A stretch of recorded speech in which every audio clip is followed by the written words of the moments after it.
સુરતમાં ઓપરેશન સિંદૂર સર્કલ દૂર કરવામાં આવ્યું। મંજૂરી વગર ઓપરેશન સિંદૂર સર્કલ બનાવાયું હતું।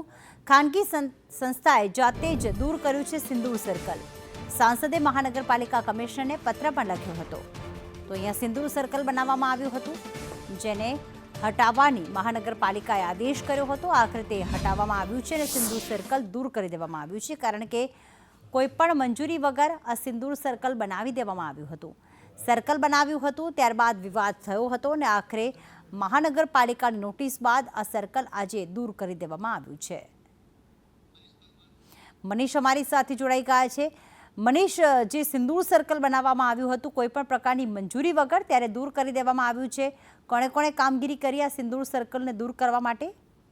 જી બિલકુલ, વાત કરીએ તો થોડા દિવસ અગાઉ સુરતના પાલ વિસ્તારમાં આ જે ઓપરેશન સિંદૂર નામનું જે સિંદૂર સર્કલ બનાવવામાં આવ્યું હતું અને ત્યારબાદ સુરતના સાંસદ મુકેશ દલાલે જે કહેવાય કે પાલ અને અરાજન વિસ્તાર અને રાંદેર વિસ્તારમાં ઓપરેશન સિંદૂર નામનું સર્કલ બનાવવાની રજૂઆત કરી હતી।